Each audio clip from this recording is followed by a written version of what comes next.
Alors, l'exercice 4 dit ceci, soit Q, l'ensemble des nombres complexes A plus IB, tels que partie réelle et partie imaginaire sont des nombres positifs.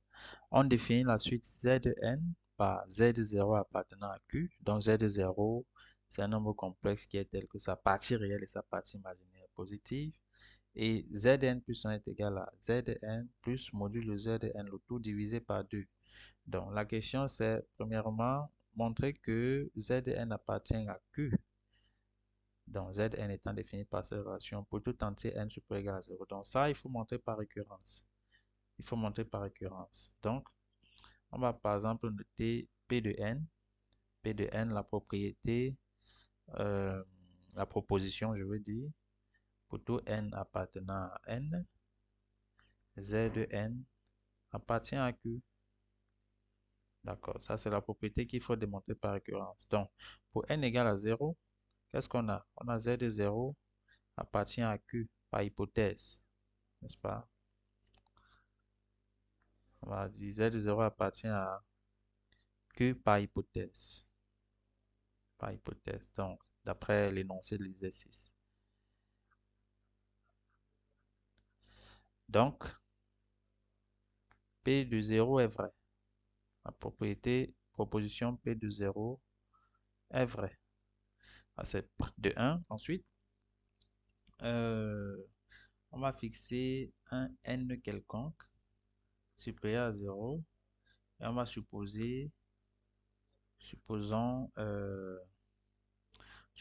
que Z de n appartient à l'ensemble Q et montrons que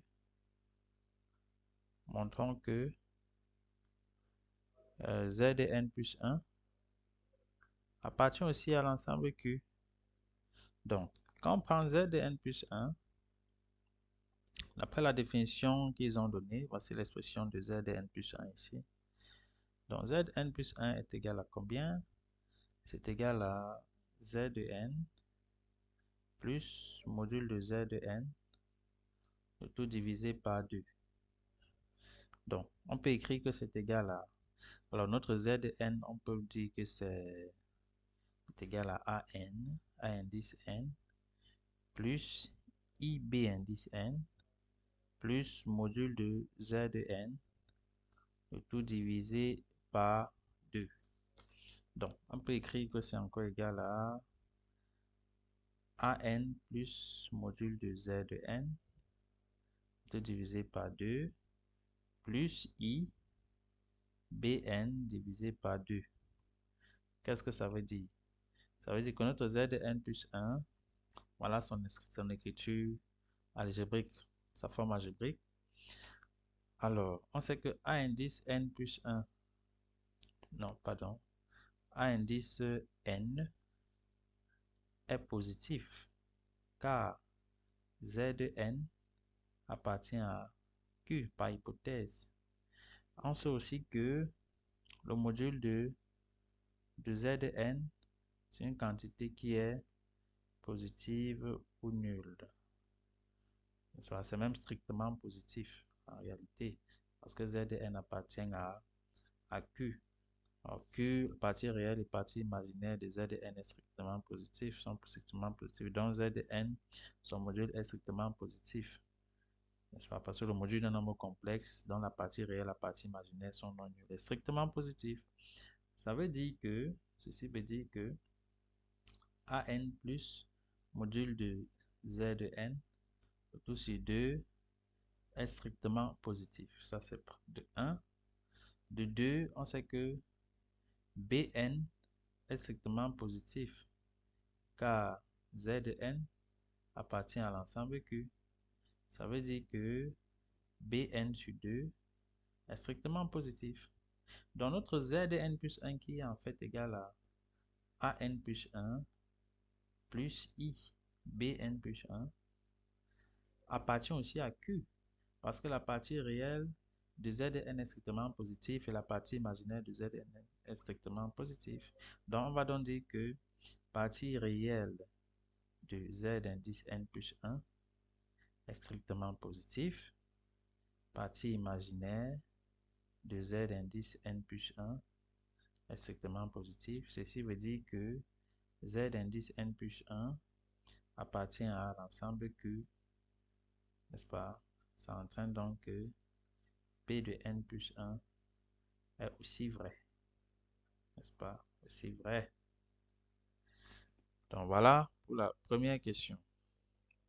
Ensuite, on déduit qu'il existe un unique réel positif Rn et un unique réel θn dans 0 pi sur 2, tel que Zn s'écrit Rn fois cos θn plus I sinus θn. Alors, il faut déduire que le réel là existe et est unique. Donc, posons pour cette deuxième question, on va poser Zn égale à An plus IBN. N'est-ce pas? On sait que AN est positif et BN est comment? Positif. Donc, appelons Rn le module de Zn qui est égal à racine carrée de AN au carré plus BN au carré. Ça c'est de 1. Cherchons l'argument de Zn. Posons θ égale à θn égale à argument de Zn. On va montrer que θn est unique. Le module est unique. On va montrer que θn est unique dans l'intervalle 0 pi sur 2. Donc, qu'est-ce qu'on sait? On sait que cosinus de θn est égal à An sur Rn, qui est strictement positif. N'est-ce pas? Parce que An est strictement positif. Donc, le sinus de θn est égal à Bn sur ρn, qui est aussi strictement positif, car Bn est strictement positif. Donc, qu'est-ce que ceci implique? Ceci implique que θn, l'argument de Zn, appartient à l'intervalle 0 pi sur 2, parce qu'il n'y a que les angles de cet intervalle qui ont à la fois le cosinus et le sinus positif. N'est-ce pas? Donc, conclusion. La conclusion, c'est que Zn égale à Rn fois cosinus de θn plus I sinus de θn avec Rn qui est quoi? Qui n'est rien d'autre que le module de Zn et θn qui est l'argument de Zn. C'est tout pour cette question. Troisième question, montrer que pour tout entier naturel n, on a Rn plus 1 est égal à Rn cosinus θn sur 2 et θn plus 1 est égal à quoi? Est égal à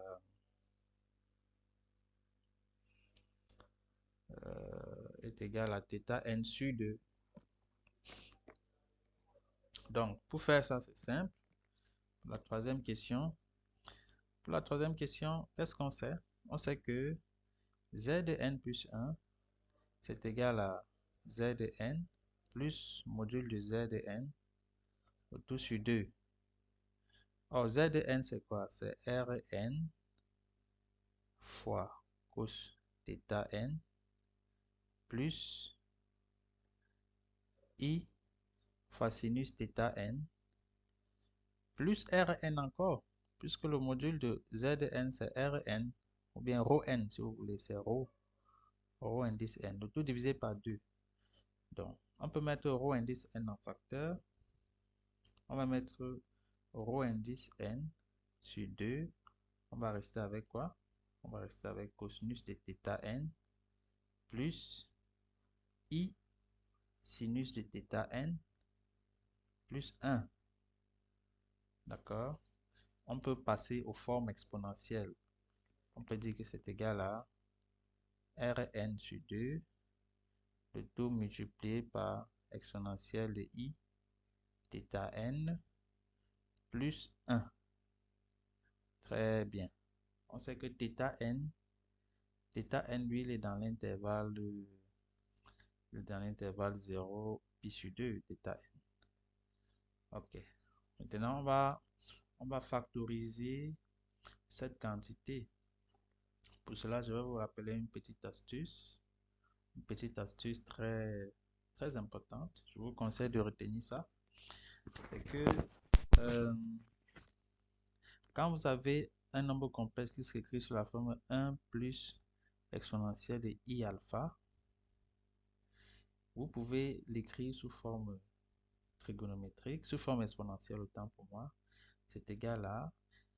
Alors, vous allez utiliser ce qu'on appelle la factorisation par la moitié des angles. Donc, le 1, l'angle ici, c'est alpha. Donc, on va écrire 1 en fonction de alpha. Donc, 1, c'est exponentielle de i alpha sur 2, exponentielle de moins i alpha sur 2. N'est-ce pas? Ça, c'est notre 1. Ça, là, représente 1 parce que c'est exponentielle de i0. Donc, 1 plus exponentielle de i alpha, c'est exponentielle de i alpha sur 2 fois exponentielle de i alpha sur 2. Donc, vous voyez qu'il y a un facteur commun qui est exponentielle de i alpha sur 2. Ça va faire exponentielle de i alpha sur 2. On va rester avec exponentielle de moins i alpha sur 2 plus exponentielle de i alpha sur 2. Et d'après les formules d'Euler, d'après la formule d'Euler, ceci, ce qui est entre parenthèses, représente 2 fois cosinus alpha sur 2. D'accord? Donc, ça représente 2 fois cosinus alpha sur 2. Donc, si on remplace donc ça ici, on va se rendre compte que cette quantité-ci est égale à Rn sur 2, tout multiplié par exponentielle. Donc, si on remplace alpha par θ n, ça va faire exponentielle de i θ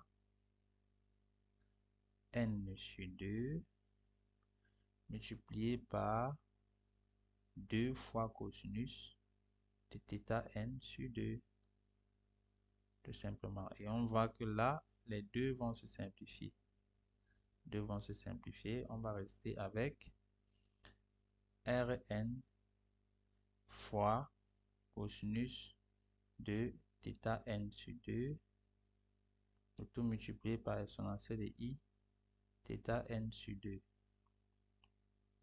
Maintenant, cette quantité, avant de conclure, il faut vous rassurer que cette quantité-ci est positive.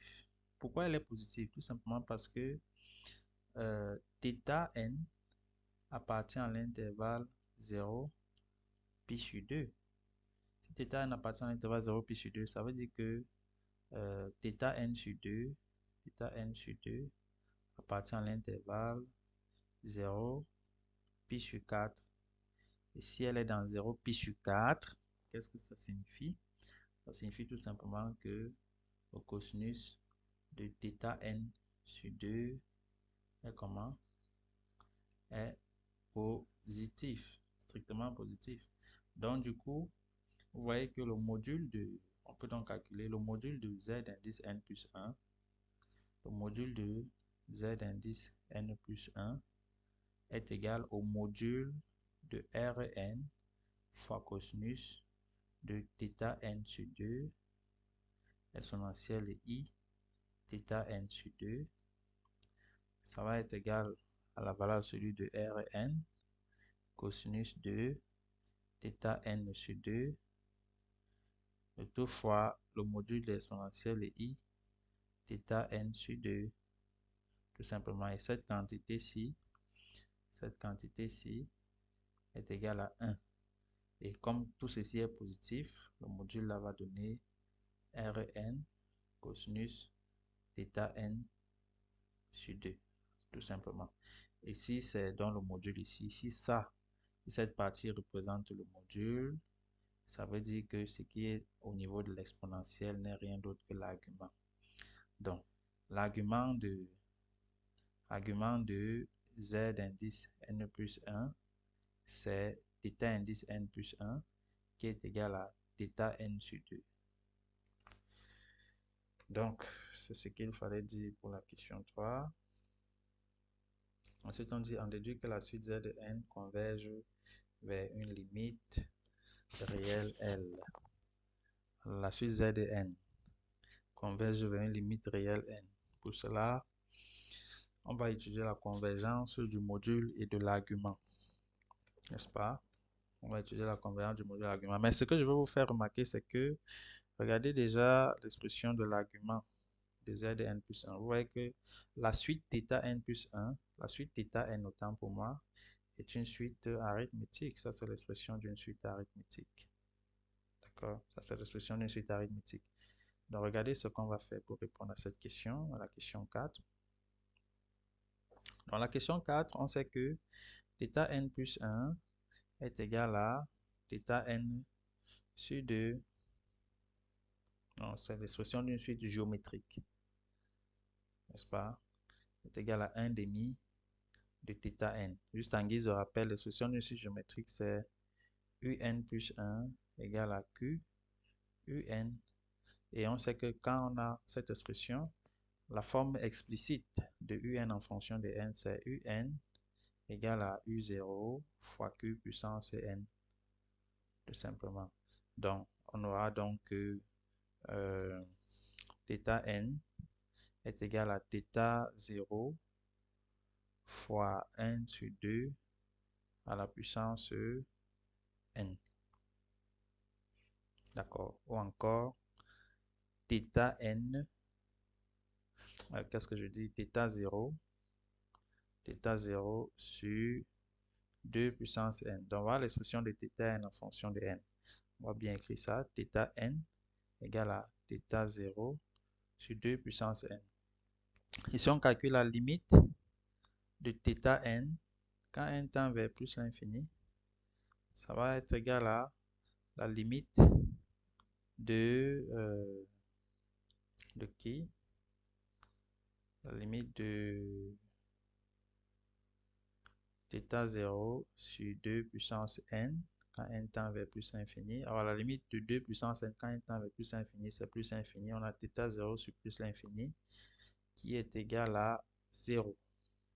Donc, on sait déjà que l'argument tend vers 0, n'est-ce pas? On vient de montrer que θ N. Regardez ce qui se passe, c'est que quelle est la comparaison que vous pouvez faire entre ρ n plus 1 et ρ n? Regardez cette écriture ici. Cette écriture ici veut dire que si on calcule ρ n plus 1 sur ρ n, qu'est-ce qu'on obtient? On obtient cosinus de θ n sur 2, qui est une quantité strictement plus petite que 1, parce que θ n sur 2 appartient à 0 pi sur 4, exclu. Ce qui fait que on a donc la suite ρ n plus 1 qui est plus petite que ρ n. Ça veut dire que la suite ρ n est une suite décroissante. C'est une suite décroissante et minorée par 0 parce que c'est un module est toujours positif. Donc, ça converge vers une limite L. Regardez donc ce qu'on vient de faire. On vient donc de montrer que θ n converge vers 0, ρ n converge vers un réel L. Ça veut dire que Z de n qui est égal à ρ n exponentielle de I θ n, si on veut, converge vers quoi?